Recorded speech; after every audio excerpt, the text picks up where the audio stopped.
Notre histoire commence comme une chanson.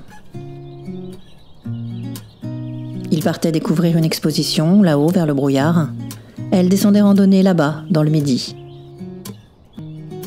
Le hasard voulut qu'ils s'arrêtent au même moment, au même endroit. Rose est très nature.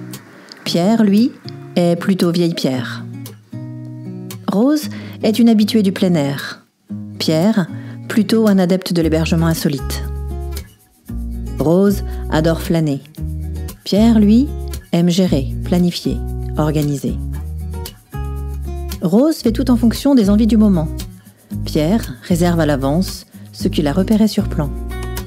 Ce jour-là, sans le savoir, ils se sont croisés. Rose a le goût de l'aventure. Pierre cherche avant tout à se cultiver.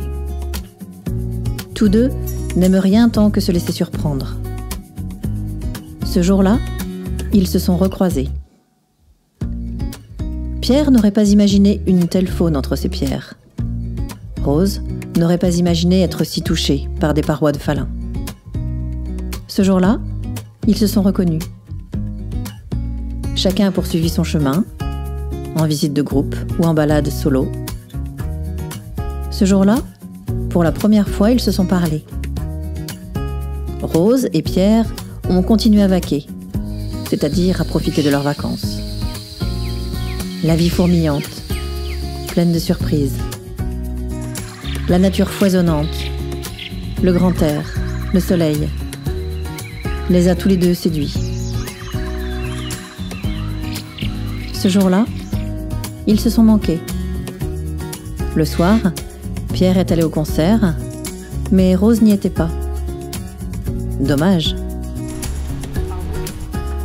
C'est au parc Foulon qu'ils se sont revus. Cette fois, Rose s'est arrêtée. Pierre lui a proposé d'aller au musée. Ils ont adoré s'immerger tous les deux dans les anecdotes et les histoires du passé. Puis, Rose a emmené Pierre découvrir les endroits qu'elle aimait. Elle lui a appris à prendre le temps. Pierre, lui, a appris à Rose à regarder les choses autrement. Ils ne se sont plus quittés. Rose a annulé sa randonnée là-bas, dans le sud. Pierre a décommandé la visite de son musée, là-haut, dans le brouillard.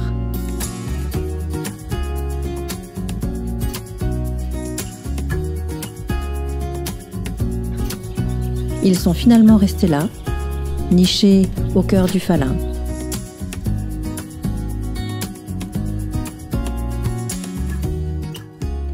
Pour eux deux, les vacances commençaient bien.